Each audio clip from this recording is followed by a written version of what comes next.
Hey guys, and welcome back. This is RST instructor Chris Tyler, and we are here with this week's tour analysis with Graeme McDowell, who just picked up his big victory at the OHL Classic in a three-way playoff. So congratulations to Graeme.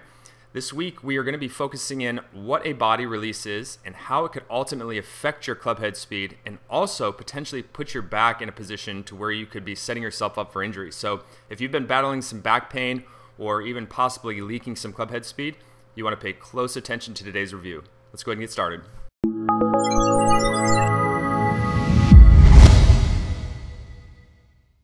Okay guys, so as I said in the opener, we are going to be focusing in on a body release this week. We're going to be defining what that means, and we're going to be talking about some of the ins and outs to it. Graeme is a very, very consistent and very accurate driver of the golf ball. He's always up in the top 15 year in and year out as far as accuracy is concerned, but he's not really up there in the speed department. He's generally right around between 107 and 109 miles an hour, which is a little bit on the slower side for the PGA Tour. But if you're going to sacrifice the speed, you're going to hit a lot of fairways. That's a good trade-off because in turn, you're out there winning golf tournaments. You're putting it in position to where you can make lots of putts. So we're going to be talking a little bit about what the body release means, what some of those things can actually do as far as slowing the club head down, and the positions that it can actually be putting your back in that could deteriorate over time. So let's just focus on a face-on view here, and I'm going to load up a down-the-line video of another player here so you guys can see the differences between a body release and a body that actually stalls and the club is releasing a little bit sooner. So looking at it from a face-on perspective, you're going to see Graeme get into his takeaway here, nice and wide, typical tour player-like takeaway. Good rotation of his body here. You can see he's made a good full turn, good load in that right leg. And then he's going to start his downswing with a very athletic move of sitting into his lead side. Very, very textbook-like move into the lead side here. So now you can see that his lead arm, again, is kind of this is the checkpoint here that we like to talk about, is being parallel to the ground while he gets his left side over into neutral. So you can see that that's a very, very good, strong move. Helps with the kinetic chain here.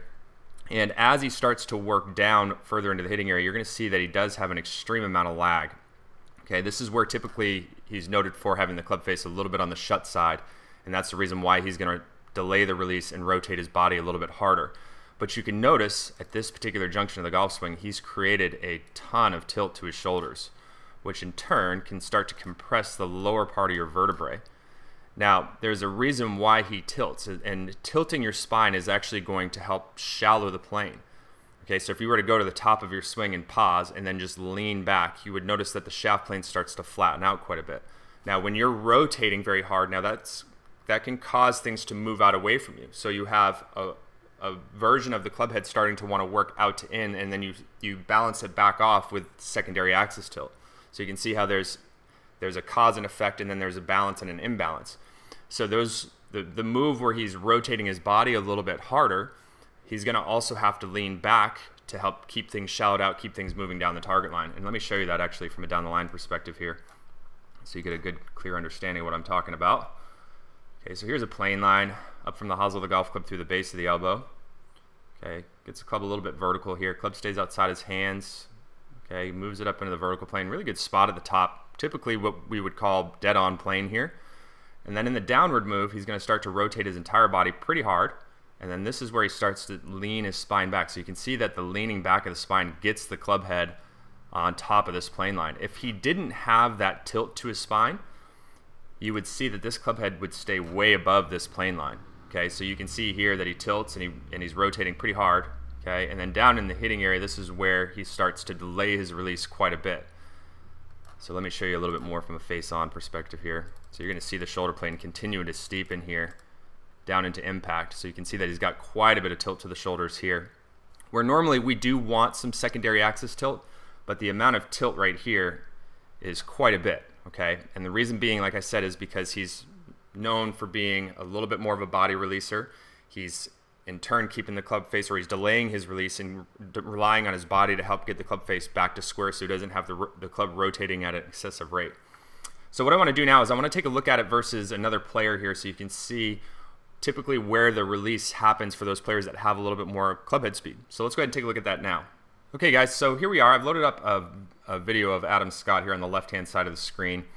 And I know that there's a little bit of a size difference, a little bit height difference, and a little weight difference. But Adam's up around the 119, 120 department in club head speed. And I actually wanted to use a video of Justin Thomas, but I couldn't get a good video with the right frames per second to be able to show you the differences in position. So just bear with me on a little bit of a change here. I just want to show you the differences for where Adam starts his release a little bit sooner and doesn't rely on his body to spin very hard through the hitting area. Allows the club to do a lot of the work at the bottom part of the arc here. So let's go ahead and load him up to the top of the swing. Okay, you can see Adam gets a little bit longer up there. GMAC is in a little bit of a shorter position. So let's go ahead and make that move left, so where his hips and knees get back to square. Okay, you can see that his hands are right in about the center of the chest. Maybe one more frame here will get us into a good spot. Okay, so lead arms parallel to the ground, just like I showed you before. That makes a very good size move here as well. Okay, so lead arm about parallel to the ground. You can see the club is in a very similar position here.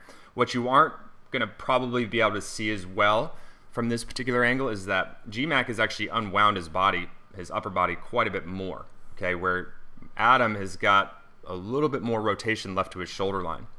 So let's go ahead and look now for these next couple positions. You're going to see a little bit of a difference here. Okay, so as Adam gets his hands right about his trail thigh area. Okay, so trail thigh area here. Okay, so you can see that the club head itself on GMAC is starting to get a little bit more out in front of him. All right, this is where a lot of people start to talk about it being a little bit on the shut side. And this is the reason why he's going to have to delay his release. But I want you to pay really close attention to one glaring difference here, okay, is the amount of space between his forearms and his elbows.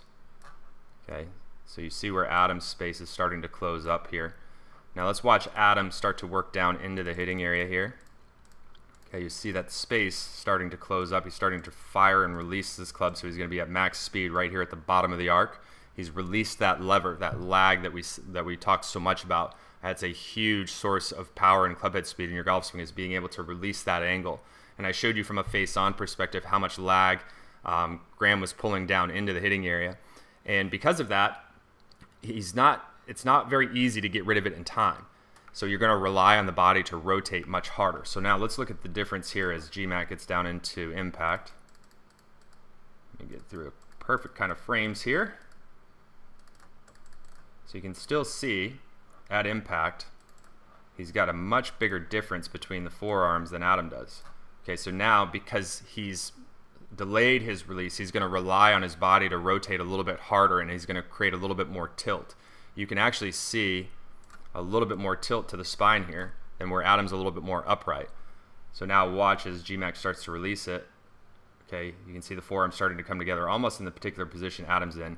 So you can see that it's a little bit late, and then he's at full extension, and then he's relying on the tilt to help him hold the club out in front of his body. Now he's got a lot of side bend here, which is something we talk about in 5 minutes to a perfect release. We talk about that side bend, and we teach you how to actually create it, but in turn, you know, when you're starting to practice that side bend, we understand that that's an uncomfortable position, but we come up and out of that position so quickly in the golf swing, you never feel it.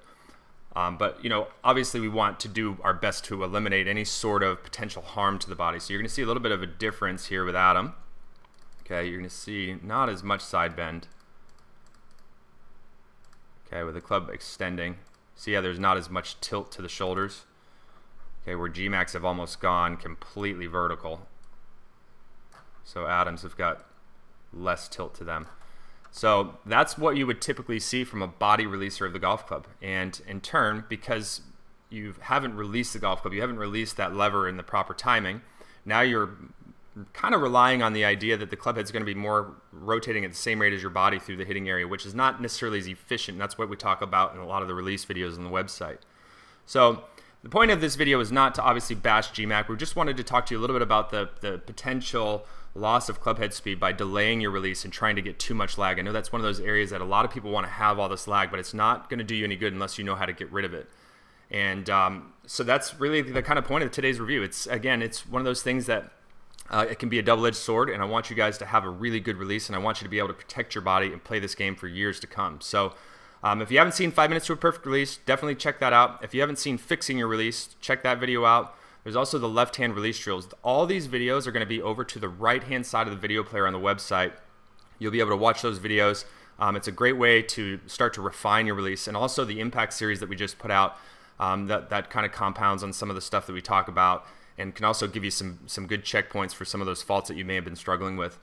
Okay guys, so check out those videos. Let's work on our release, especially for those of you that are stuck inside this winter. Great time to start working on getting good control of the club face, making sure that you get into a good impact position, and then have a well-trained release for a lot of speed. So let's get out there and play some great golf. Make it a great day.